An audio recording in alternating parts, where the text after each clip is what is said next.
예, 성도들에게 첫 번째로 중요한 것은 하나님의 말씀을 잘 아는 것이지만, 하나님 말씀을 잘 몰랐을 때는 또 즉시 공부를 하고, 또 자기를 반성하고 회개하고 하나님 말씀을 순종하는, 이렇게 하는 것이 성도예요.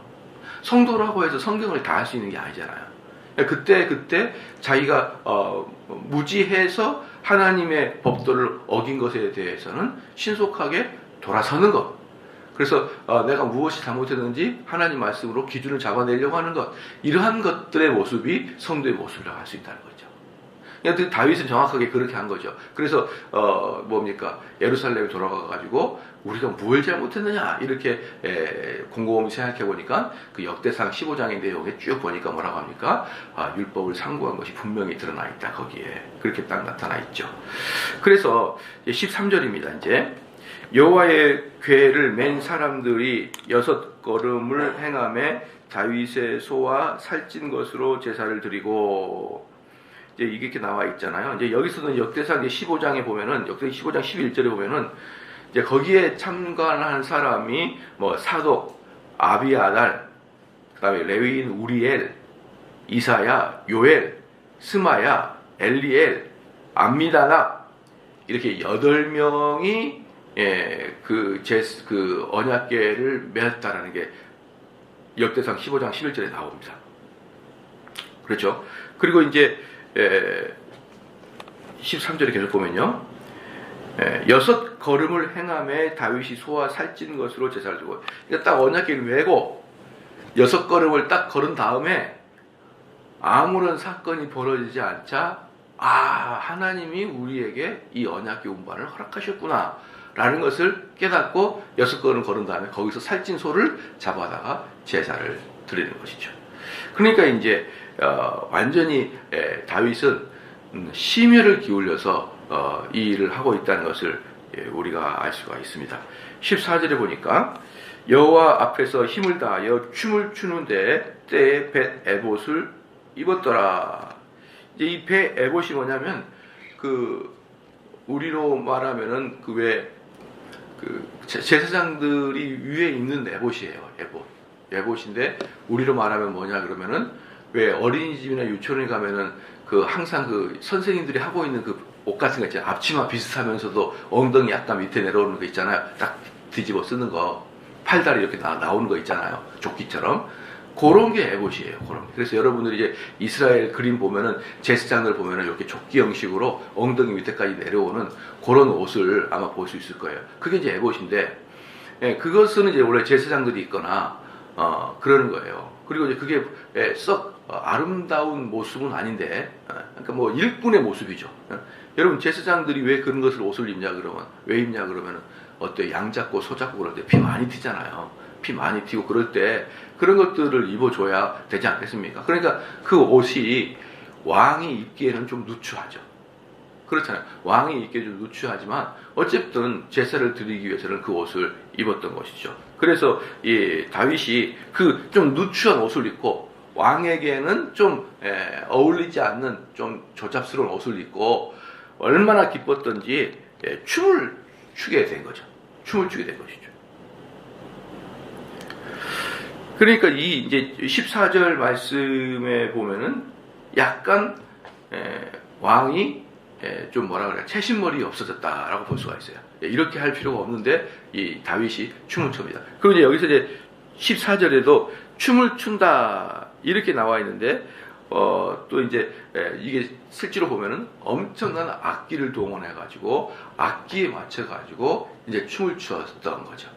이스라엘 사람들은 고대부터 지금까지 어떤 일이냐면은 집안에 잔치가 있으면은 그 마을에서 여러 악기를 동원해서 막 쿵딱쿵딱 노르면서 자기들끼리 막 춤을 추면서 막 포크 댄스 비슷한 거 있잖아요. 포크 댄스 비슷한 거를 춰요. 우리나라 사람들이 동창회 가보셨죠? 초등학교 동창회 이런 데 가면은 소주 먹고 음악 노래방 틀어놓고 막 춤을 추잖아요. 그런 저질스러운 춤 말고 포크 댄스와 같은 그런 춤을 춰요. 포크 댄스. 우리나라 이렇게 막 춤 말고 포크 댄스 같은 걸 치는데 이게 이스라엘의 아주 옛날부터 내려오는 전통이었어요. 요번에 이스라엘 가니까 그걸 하더라고요. 어디 구석에서 이렇게 쿵짝쿵짝쿵짝 하는데 또 자기들끼리 막 포크 댄스인데 어떤 법칙이 있어요. 딱 치는 법칙이 있는데 구경하니까 나도 와서 치라는데 나는 못 쳤죠. 왜? 목사의 체면이 있으니까. 목사의 체면이 있죠. 근데 다윗은 체면이 없는 거죠. 막 추는 거죠.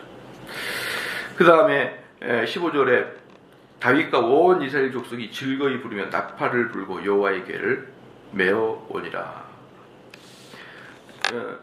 15절에 보니까 온 이스라엘 족속이라 했거든요. 즐거이 했다. 그러니까 지금 언약궤를 메고 오는 것이 온 이스라엘의 잔치가 돼버린 것이죠. 최소한 온 이스라엘 백성들이 이것이 정말 중요한 일이고 정말 잔치겠구나라고 인식을 시킨 것이 다윗의 업적이었다고 할 수 있어요. 다윗의 업적이었다. 옛날에 이런 글을 봤어요. 진짜 장사꾼은 누구냐? 진짜 장사꾼은 사람들의 필요를 정확하게 파악해서 사람들의 필요를 제공하는 것이 진짜 장사꾼이다. 그러나 사업가는 어떠냐? 대사업가는 사람들이 필요 없다고 생각하는 것을 필요 있다고 인식시켜서 파는 게 사업가라는 거예요. 그러니까 장사하는 사람하고 사업하는 사람이 사업하다 더 위로 본다 그러면 장사하는 사람들은 사람의 필요를 채워주지만 사업하는 사람들은 인식도 없는 사람들에게 이게 얼마나 필요한지를 인식시키고 그것을 파는 것이 사업가다라는 이야기를 들었어요. 목회가 바로 그거예요. 목회는 정확하게 사업가의 마음이에요. 뭐냐면 사람들이 별로 필요 없다고 생각하는 내용을 강하게 이게 얼마나 중요한지를 인식시켜서 그것에 올인할 수 있도록 해주는 게 목회예요. 그러니까 여러분들이 이 교회 왔을 때 칭의니 성화니 영화니 그게 중요하다고 생각하기는커녕 알지도 못했어요. 그냥 가만히 생각해 보세요. 저희 교회 와서는 그게 가장 중요한 것으로 되어 있고 그리고 어느덧 나도 그러한 것들이 정말 중요하다고 생각하고 있지 않나요? 여러분 그게 정말 중요한 일이고 구원의 서정이 정말 중요하고 우리가 주님 앞에 나아갈 때는 그 구원의 전 단계인 하나님 앞에서 심령이 가난해져야 되고 그렇잖아요. 심령이 가난해진다. 그 상한 심령을 하나님 받기 좋아하신다. 이런 것들을 어디서 배웠나요? 한번 곰곰이 생각해 보십시오. 이 교회에 와서 아마 전적으로 배우기 시작했을 거예요. 그렇기 때문에 이 교회에 오기 전에는 그런 것들이 중요한지도 모를 뿐더러 있는지도 몰랐단 말이에요. 근데 여기서는 제일 중요한 게 있잖아요. 그게 바로 제가 여러분들에게 설득하고 그렇잖아요. 이 사업가의 마음처럼 필요 없다고 생각했는데 이게 얼마나 중요한지를 인식시킨 다음에 지금은 어때요? 그게 제일 중요하다고 여러분이 생각하고 있잖아요. 그렇기 때문에 그런 게 목회예요. 그런 게. 목회는 그런 게 바로 목회입니다. 그래서 논리학, 인문학 이 두 개를 인문학, 논리학, 수사학이에요. 인문학, 논리학, 수사학. 이 순서가 중요합니다. 첫 번째는요, 사람들이 인문학을 많이 배워야 돼요. 어릴 때부터 인문 고전 서적을 많이 읽어야겠죠. 그 다음에 인문학 고전 서적을 사람들에게 내 의도를 잘 전달할 수 있도록 논리학을 배워야 되는 거예요. 논리학을. 그 다음에 그럼 수사학은 뭐냐?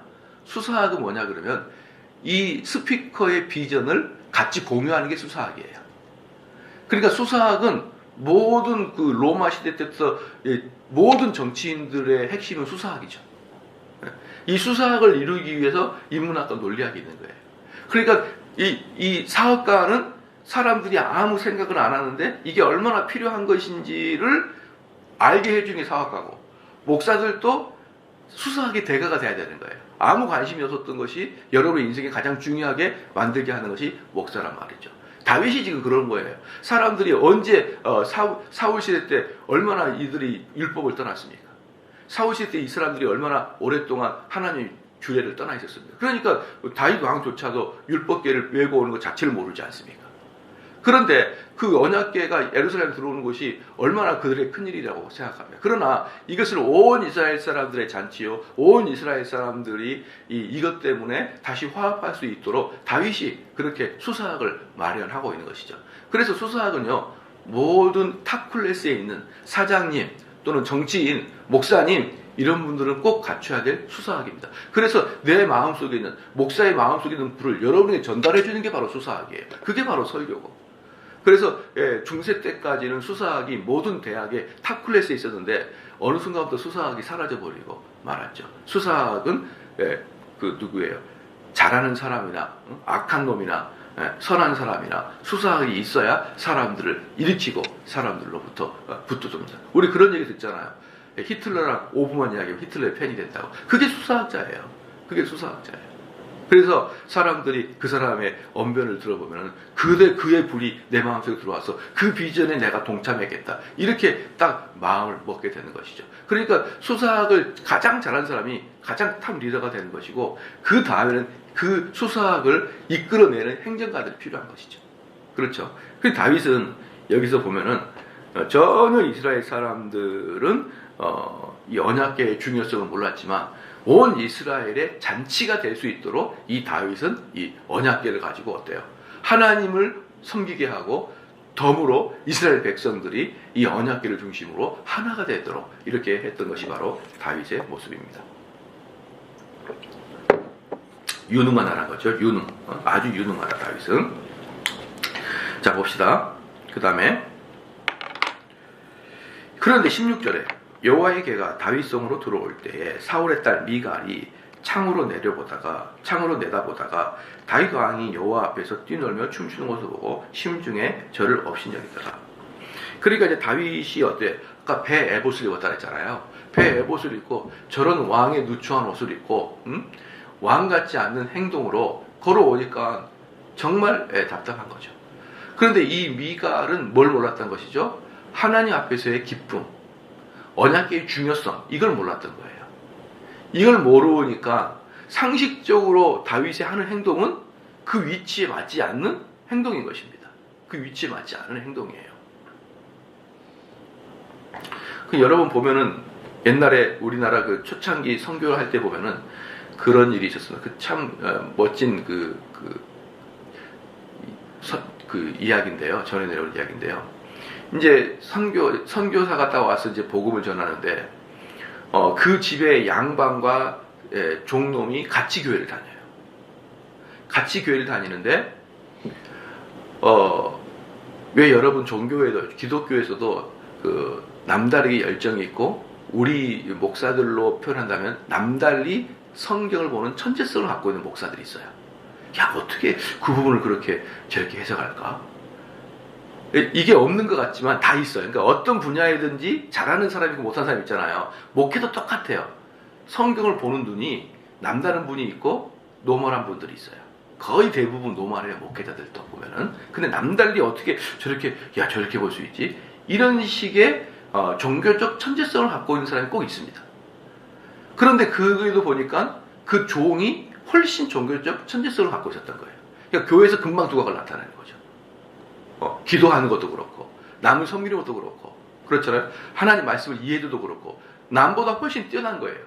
그래 그렇게 몇 년을 다니니까 종이 덜커덩 장로가 됐네요. 종이 양반은 그냥 집사고 종이 됐던 거예요. 그런데 그 양반이 얼마나 종을 높이는지 몰라요. 교회에 와가지고 장로님. 그런데 예배가 끝나고 집에 갈 때는 종이 말을 끌고 양반이 말을 타고 가는 거예요. 그렇게 해야 됩니다, 여러분. 그러니까 교회에서 장로가 집에서 장로가 아니죠. 교회에서 장로는 교회에서 장로지 집엔 종이죠. 그것을 아주 잘했던 것이죠. 그러니까 그 집에서는 종이지만 교회만 장로님이고 교회 오면은 그 양반이 그 자기 종한테 머리를 숙이고 겸손하게 하고 그분의 치리를 복종하고 또 집에 가게 되면 종은 자기 종의 위치를 잘 감당하고 양반을 잘 섬기고 이런 미담이 있단 말이에요. 그런데 지금 한국 교회를 보면은 뭡니까?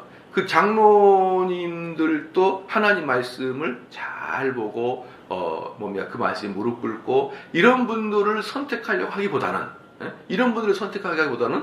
요상하게 사회적 지위가 높은 사람을 선택하려는 경향이 장로를 뽑는 데 분명히 나타납니다. 분명히 나타나요. 저희 교회는 그러면 안 됩니다, 여러분. 그분의 직업과 그분의 학력보다는 더 중요한 게 뭐냐면 그분이 말씀을 이해하는 도, 그분이 하나님 앞에서 진지한 모습, 이게 장로의 자격이 돼야 되는 거예요. 여러분 아시겠죠? 그런데 세상 사람들은 어떻게 저렇게 종놈이 양반 위에서 교회에서 그럴 수 있지? 이해가 할 수 없을 거예요. 이해할 수 없어요. 어떻게 저런 훌륭한 직장을 갖고 있는 사람이 어떻게 장로는 계속 떨어지고 저렇게 사회적으로 별볼일 없는 사람이 장로가 당선되지? 여러분 그래야 되는 게 교회인 거예요. 그게 교회죠. 사회적 시각으로 저 사람이 장로가 돼야 되고 저 사람이 장로가 되면 안 된다. 이게 똑같이 교회에 적용된다면 그건 문제가 있는 거 아니에요? 그러니까 지금 여기서 다윗은 신앙의 눈으로는 당연히 자기가 하나님 앞에서 어린 아이처럼 되지만 이 신앙이 없는 미갈의 눈에는 참 어리석어 보이는 거죠. 그런 모습들이. 근데 교회에서는 많은 경우에 사회에서 이해할 수 없는 일들이 교회에서 발생해야 되는 것입니다. 그게 참 교회의 모습인 거죠. 사회의 눈과 교회의 눈이 시선이 똑같다. 그건 교회가 뭔가 잘못되어 있다는 그런 뜻인 것이죠. 그러니까 여기서 지금 16절에 다윗 왕이 여호와 앞에서 뛰놀며 춤추는 것을 보고 심중에 저를 업신여기더라. 여기서 지금 16절에 춤추는 것을 보고 미갈이 다윗을 업신여겼죠. 그렇죠? 그러면 이때만 업신여겼겠냐고요. 이때만. 그 구조 프레임 자체가 이미 미갈이 그 다윗을 무시하고 있었던 거예요. 그 계속.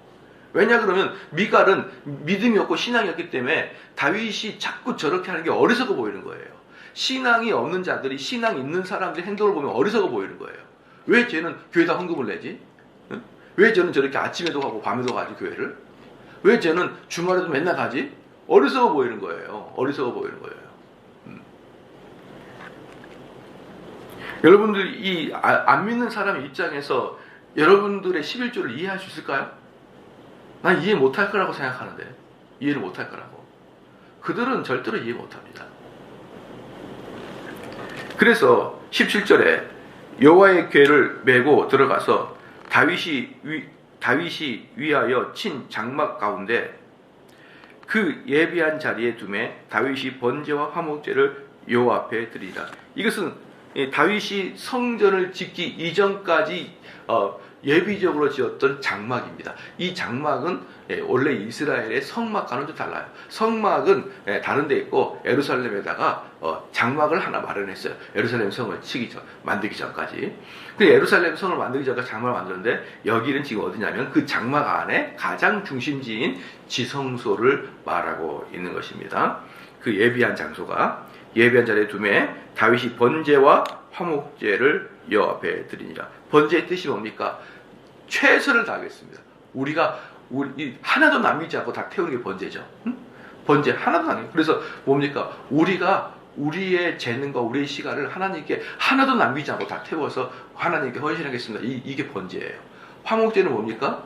그걸 끝나고 번제를 다 드리고 또 화목제를 드립니다. 화목제를 드릴 때는 어때요? 다 태우지 않고 제사장이 가져가고 그 다음에 거기 참석한 모든 제사를 드린 사람들이 같이 음식을 나눠 먹으면서 하나님과 백성의 교제, 백성과 백성의 교제, 이게 바로 화목제예요. 그러니까 이러한 모습들이 저는 주일날 예배를 드린 다음에 온 성도들이 같이 식사를 나누는 모습과 흡사하다라고 이렇게 보여집니다. 자, 그래서 18절 말씀에 다윗이 번제와 화목제를 드리기를 마치고 만군의 여호와의 이름으로 백성이 축복하고 19절에 모든 백성 곧 온 이스라엘 무리와 물은 남녀하고 떡 한 개와 고기 한 조각과 건포도 떡 한 덩이씩 나눠주매 모든 백성이 각기 집으로 돌아가니라. 여기 보면 재밌는 게 뭐냐면 18절 말씀에 다윗이 번제와 화목제 드리기를 마쳤다 그랬거든요. 그러니까 이게 뭐냐 그러면 번제를 다 드리고 온 이스라엘 백성들 여기에 수만 명이 참석한 거예요. 수만 명이. 최소한 거기 가가지고 끌고 왔던 언약궤를 가져왔을 때 3만 명이 모였다 했죠. 어저께 말씀드렸잖아요. 3만 명이 모이고 예루살렘에도 수많은 각 지파에서 온 사람들이 대기하고 있었단 말이에요. 그러니까 최소한 수십만 명 가까이 사람이 예루살렘에서 지금 이 잔치를 벌이고 있고, 이 잔치를 벌일 때 뭐라 했습니까? 화목제를 드린 다음에 모든 사람이 나눠 먹어요. 그죠? 모든 사람이 날아오는데 그 잔치에 온 이스라엘 사람들이 다 화목제에 참석해가지고 다 먹고 돌아갈 때는 또 뭡니까? 떡 한 개, 고기 한 조각, 건포도, 떡 한 덩이씩 이렇게 나눠주매 백성들이 어때요? 자기 집으로 돌아갔다. 그런데 빠진 게 있어요. 즐거이 자기 집으로 돌아갔다. 즐거이. 그러니까 이 사건으로 이스라엘은 하나님과 회복돼 버리고 온 이스라엘이 딱 하나가 된 겁니다. 그러니까 이게 바로 다윗이 대단한 정치가라는 뜻이에요. 대단한 정치가.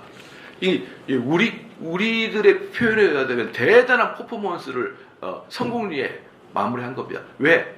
이제 이스라엘을 처음으로 12지파의 다윗이 왕이 되고 첫 번째 사역이 언약궤를 가져오는 것이고 그 첫 번째 사역을 통하여 온 이스라엘이 하나가 되게끔 그걸 만들어낸 거예요. 다윗이.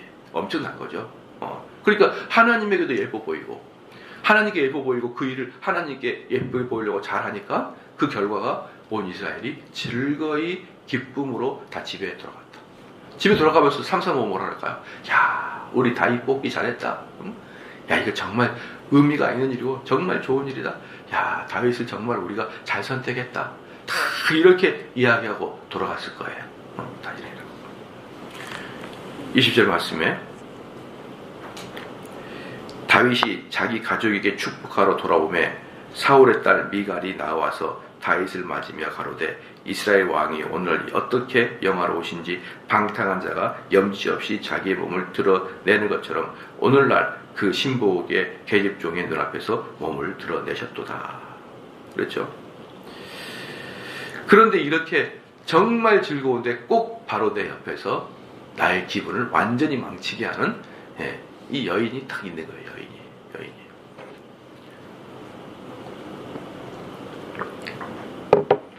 남자와 여성의 제가 차이를 곰곰이 보면요. 왜 남성이 집안에 가장이 돼야 되고 여성이 가장이 안 돼야 되는지를 제가 잘 알겠어요.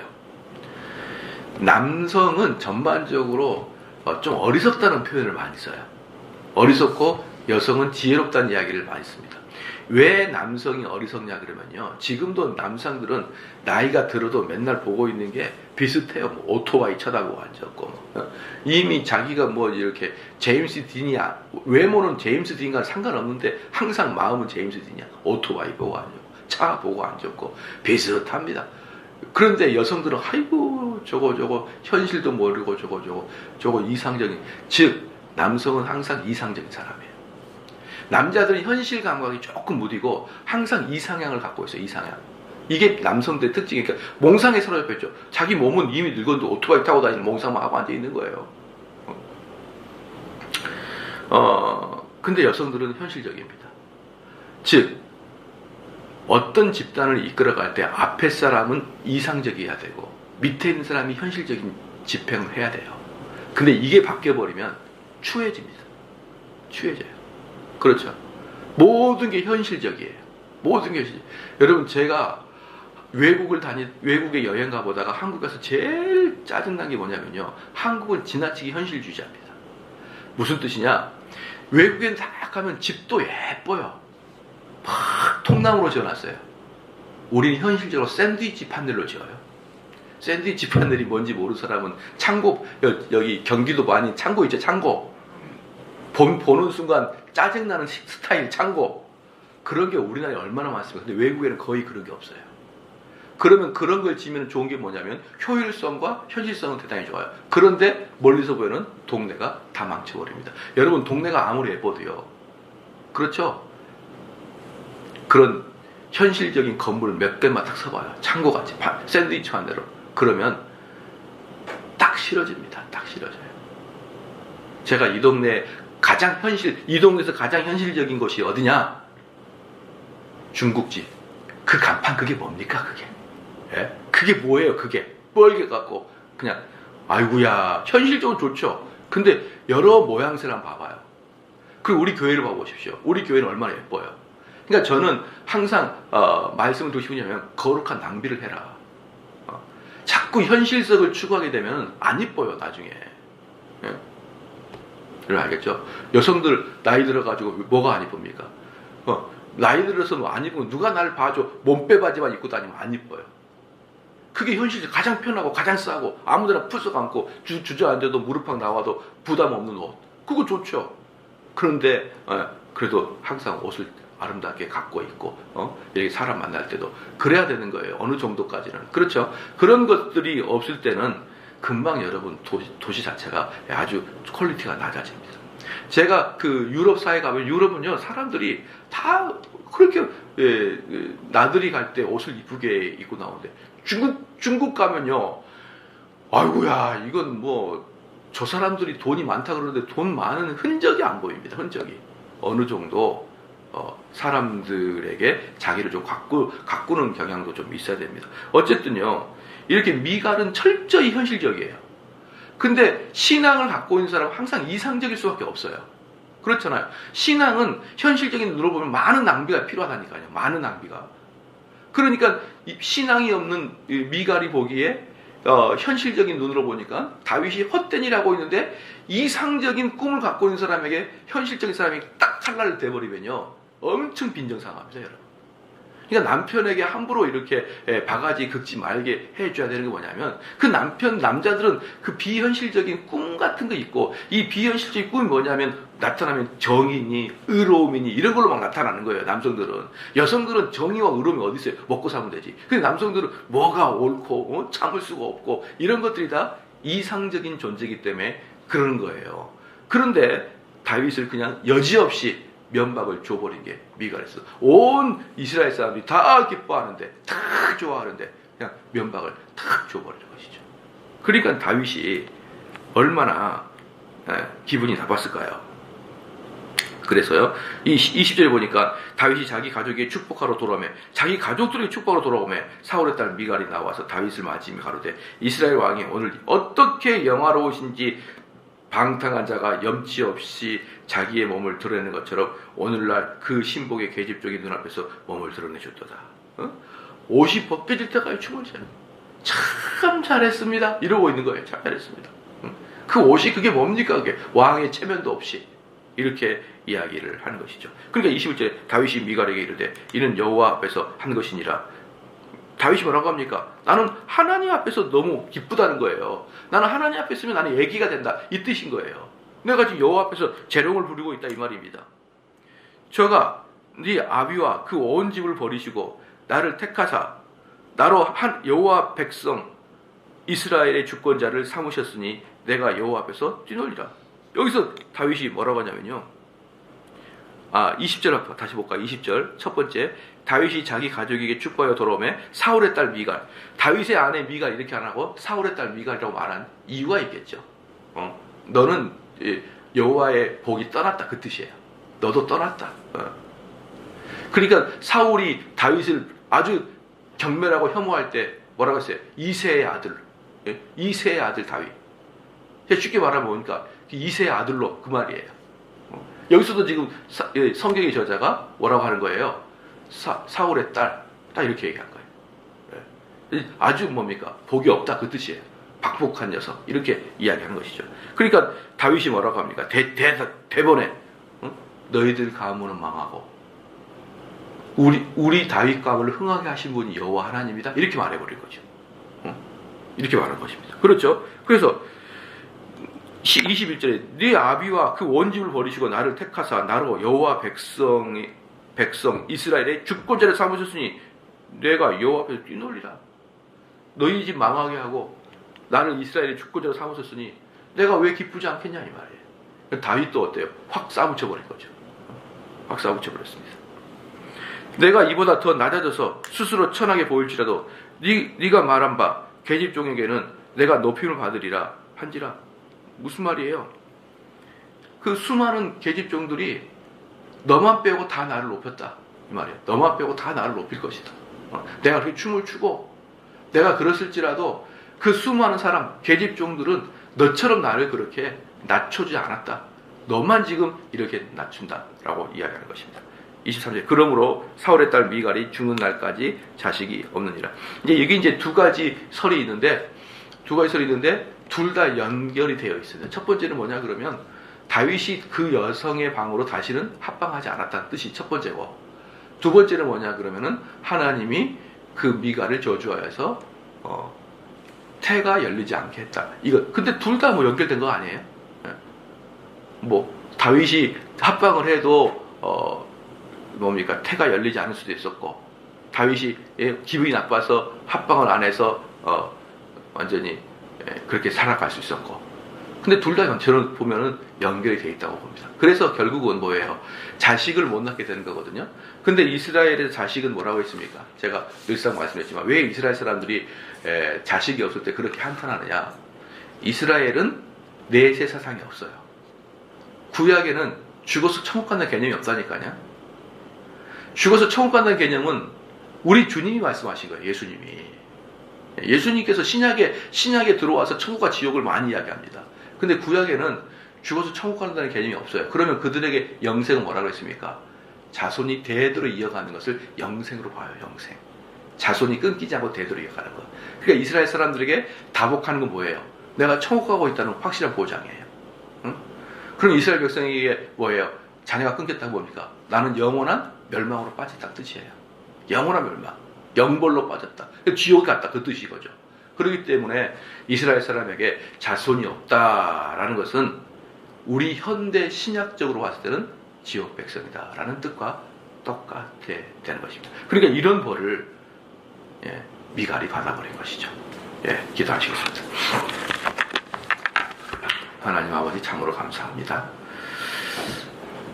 하나님의 임재 앞에서 기뻐하고 즐거워하는 그 다윗과 명백하게 대비되는 그 미갈의 모습을 통하여 저희들의 신앙의 형태가 어떠해야 되는지를 보게 하여 주심을 감사합니다.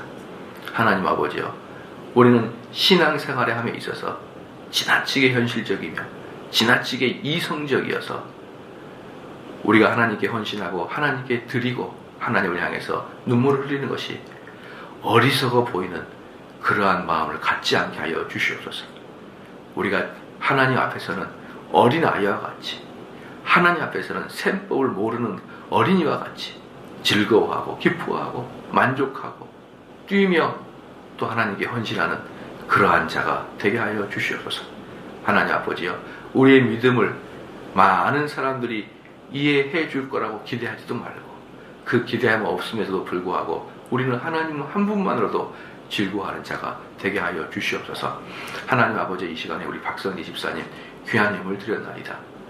주여 기쁘게 받아주시옵고 아름답게 흠양하여 주시옵소서. 하나님 아버지, 우리 박 집사님 하는 사업 위에 하나님께서 놀라운 은총을 내려주시사 이 어려운 시기에도 하나님께서 물꼬를 틔워주시고 잘 사업을 이끌어갈 수 있는 우리 집사님 되도록 인도하여 주시옵소서. 오늘 하루도 우리가 다윗을 묵상하는 그러한 자들 되게 하여 주시옵소서. 감사드립니다. 예수님의 이름으로 기도하옵나이다. 아멘. 하늘에 계신 우리 아버지여, 이름이 거룩히 여김을 받으시오며 나라에 임하옵시며 뜻이 하늘에서 이룬 것 같이 땅에서도 이루어지이다.